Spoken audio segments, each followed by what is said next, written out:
시편 제 88편 시편 제 88편 13절 한 절 말씀 봅니다.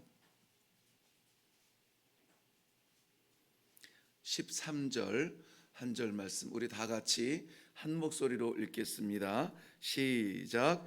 여호와여 오직 내가 주께 부르짖었사오니 아침에 나의 기도가 주의 앞에 이르리이다.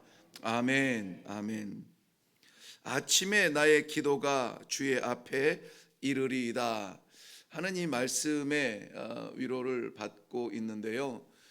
정작 저는 오늘 본문 말씀의 제목을 밤에 하는 기도라 이렇게 정했습니다. 밤에 하는 기도. 아침의 응답과 밤의 기도 어떤 차이가 있을까요? 오늘 시편 88편의 제목처럼 기록된 설명이 좀 깁니다. 한번 앞에 가볼까요? 88편 앞에 보면 고라 자손의 찬송시 그랬고 곧 에스라인 헤만의 마스길 그리고 인도자를 따라 마할랏 느안롯에 맞춘 노래 이렇게 제목을 좀 길게 잡았습니다. 고라 자손의 찬송시는 이 성전에서 찬양을 담당했던 고라 자손들의 그러한 찬송의 노래입니다. 그런데 그것을 에스라인 헤만의 마스길은 이제 교훈한다는 말이죠. 이 말씀이 교훈이 되어서 전승이 되면 좋겠다. 그래서 이 기도가 되었던 생각이 되었던 이것을 시로 이렇게 적어서 찬송하면서 절기마다 혹은 때마다 이렇게 되뇌이면서 교훈을 삼는다는 것이에요. 그 작가가 누구냐면 에스라인 헤만이라는 것입니다. 그 다음 보면 인도자를 따라 마할랏 르안롯에 맞춘 노래라 그랬습니다. 내용이 뭐냐면 이 시의 내용이 뭐냐면 마할랏 르안롯에 관련된 그러한 내용들로 가득 차 있다는 건데 이 마할랏 르안롯이라고 하는 것은 고통, 질병, 아픔, 슬픔 그러한 이야기예요. 그러한 것들을 떠올리면서 이 기록한 글이라 하는 내용입니다. 우리 성도들의 삶도 마찬가지겠습니다만은 오늘 이 시에서 나오는 부분들은 이해할 수 없는 고난을 당하는 그러한 시인의 마음을 담고 있습니다. 그야말로 출구 없는 고통 가운데 기록된 시라 이렇게 생각이 되어집니다. 중요한 것은 무엇입니까? 그 중에서도 뭐가 있다고요? 마스길, 교훈이 있다는 겁니다. 그 중에서도 교훈이 있다는 거예요. 먼저 보면은 이 본문 말씀을 이제 묵상하는데 정말 이 아침에 나누기가 어려운 내용들이 참 많습니다. 이 시인이 생각하고 경험하는 고난은 어떤 정도의 고난이냐면 죽음 직전에서 죽음의 문턱에서 자기의 심정을 이렇게 토로하는 내용들이 계속 기록이 되어져요. 죽음 직전의 고난들을 한번 봅니다. 2절 말씀 보면 기도한다고 하는데 그 기도가 어떤 기도냐면 부르짖음으로 변합니다. 기도하지 않으면 안 되는 상황이에요. 그러니까 기도는 그냥 일상처럼 하는 기도가 아니라 기도하지 않으면 안 되는 그런 상황인데 그렇기 때문에 이 기도는 아름다운 기도일 수는 없습니다. 점잖게 그러한 운율에 따라서 하는 그런 기도일 수는 없어요. 어떤 기도라고요? 부르짖을 수밖에 없는 기도라는 것입니다. 부르짖음으로 하는 그러한 기도예요. 왜냐하면 3절에 보면은 그의 영혼에 재난이 가득하다 그랬습니다. 영혼은 하나님께서 내주하여 주시는 그러한 세계인데 그 하나님만 생각해야 되는 그 자리가 재난으로 가득 찼다는 것입니다. 그 다음 연결해서 보면은 생명은 스올에 가깝다. 스올이라고 하는 것은 죽은 자의 영역이죠. 그 죽은 자의 영역, 죽음의 문턱에 있다는 거예요. 거기가 가까워져 있는 내 이 생명을 안타깝게 하나님 앞에 부르짖고 있다는 것입니다. 4절에 보면은 나는 무덤에 내려가는 자와 같고 그랬습니다. 무덤에 내려가는 자 그리고 힘 없는 용사가 되었다고 말합니다. 용사는 힘이 있어야 되죠. 힘이 없답니다. 이름만 있고 능력이 없답니다. 그러면 쓸모가 없는 존재라는 것입니다. 내가 할 수 있는 것이 아무것도 보이지 않는다는 거예요. 이름만 용사지 나는 능력도 없고 아무런 가능성도 없는 연약한 존재로 남아 있다는 거예요. 5절 말씀 보면은 나는 죽은 자 중에 던진 바가 되었다. 자, 죽어가고 있습니까? 죽은 자 중에 던진 바가 되었다고 말합니까? 죽은 자 중에 던졌다는 것이죠. 던져졌다는 거예요. 내가 의지하지 않는 그러한 죽음의 상황에 다다르고 있다는 것입니다. 뿐만이 아니라 죽임당의 무덤에 누운 자와 같다라고 말합니다. 3절에서는 스올에 가깝다 그랬는데 4절에서는 무덤에 내려간다 그랬고 지금은 이미 무덤에 누운 자와 같은 소망이 없는 존재가 되었다는 것입니다. 그런데 이것이 슬픈 것은 무엇입니까? 주의 손에서 끊어진 자와 같다는 거예요. 주의 손에서 끊어진 자와 같다. 자, 이 내용들을 보면은 정말 너무나 안타깝고 깜깜하고 우리가 만나는 문제들은 문제도 아닌 것 같은 그러한 긴박감과 심각한 것을 보여주잖아요. 그러니까는 이 시인이 이 기록을 자기의 형편을 지금 기록을 하는데 정말 답답한 마음으로 고통 중에 기록을 하고 있어요.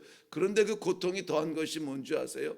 여러분, 웬만한 고통은 우리가 이길 수가 있습니다.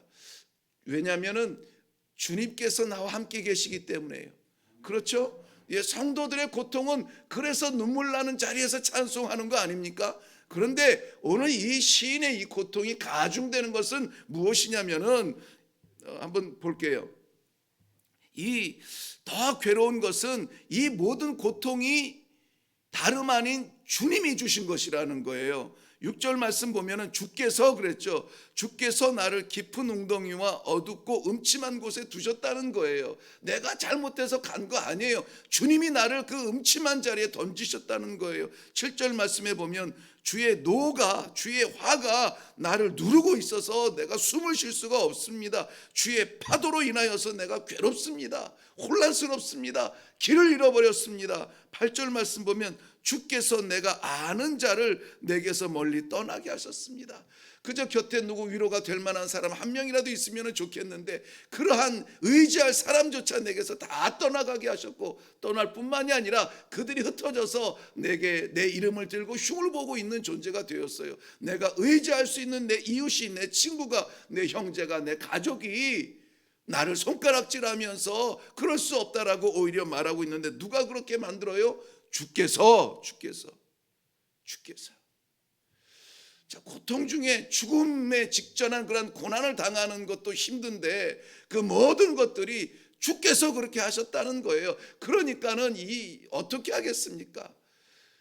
절망 가운데 있는 이러한 상황이라는 것이에요. 그런데 이것이 마스길이라고 말합니다. 마스길에 맞춰서 하는 노래라고 말합니다. 마스길은 뭡니까? 그 가운데서 교훈이 있다는 거예요. 어떤 교훈이냐? 너무나 간단한 교훈인데 오늘 이 너무나 간단한 교훈을 우리 하루 종일 좀 묵상하면서 이 간단한 교훈대로 살 수 있기를 바랍니다. 뭐냐면은 1절 말씀이에요. 1절 말씀이 이렇게 시작해요. 여호와 내 구원의 하나님이여, 여호와 내 구원의 하나님이여. 여호와 하나님을 부르고 있습니다.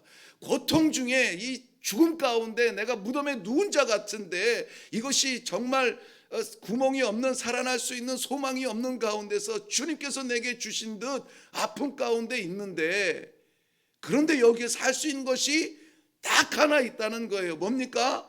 하나님을 부르는 거예요. 여호와 나의 구원의 하나님, 여호와 하나님인데 그 하나님이 어떤 하나님입니까? 구원의 하나님이라는 거예요. 구원의 하나님, 건져주실 수 있는 하나님이에요. 누구를? 나를, 나의 구원의 하나님이에요. 사랑하는 성도 여러분, 이 단어 하나하나가 우리에게 너무나 소중하고 너무나 소망이 되지 않습니까? 이것이 9절 말씀에 넘어가 보면은요, 곤란으로 말미암아 내 눈이 쇠하였나이다. 내 눈이 쇠하였나, 보이는 것이 없습니다. 볼 수 있는 것이 없어요. 그래서 어떻게 합니까? 9절 하반절 말씀에 여호와여 내가 매일 주를 부르며 주를 향하여 나의 두 손을 들었나이다 그랬습니다. 매일 주를 향하며, 오늘 1절에서는 주야로 그랬어요. 주야로 매일 주를 향하고 주야로 주를 우리의 구원 되시는 하나님을 부르짖는다고 했습니다. 어떻게 해요? 두 손을 높이 들었어요. 두 손을 높이 들어. 빈손 들고 주님 앞에 왔습니다. 아버지 앞에 항복하고 아버지 앞에 우리가 아무것도 아닌 존재로 서서 아버지 앞에 기도하는 그러한 존재로 하나님 앞에 나아가 두 손을 드는 것입니다. 아버지 잘못했습니다. 아버지 앞에 회개하는 기도로 나아가는 것입니다. 아버지 앞에 기도 아니면은 우리가 나아갈 길이 없습니다. 사랑하는 성도 여러분, 하나님의 진노인 듯 헤어날 구멍이 없는 그러한 이 시인이 그래도 한 가지 할 수 있는 그 소망의 빛이 무엇이었냐면 나의 구원의 하나님이 계시다는 거예요. 계시다는 거예요. 이 아침에 우리 이 구원의 하나님을 반드시 만나고 구원의 하나님 앞에 두 손 들고 나아가서 기도할 수 있는 그 아침이 되기를 바랍니다. 제가 오늘 이 하나님 아버지 주신 책은 날 사랑한다는 말씀일세. 이 찬송을 부를 수밖에 없었던 이유가요, 그 찬송이 정말 우리에게 힘을 주는 것 같아요. 오늘 본문 전체 내용이 다 그렇거든요. 희한하게 오늘 이 시편 88편은 소망의 단어가 보이지 않는 일종의 탄식시예요. 고통의 아픔의 하소연 같은 그런 탄식시예요. 단어조차도 소망의 단어가 보이지 않아요. 그런데 유일하게 오늘 우리 13절 본문에 아침에 나의 기도가 주의 앞에서 이르리라. 이 아침이라는 단어가 얼마나 참 빛이 되고 소망이 되는지 몰라요. 아침에, 이 아침은 어떤 아침입니까?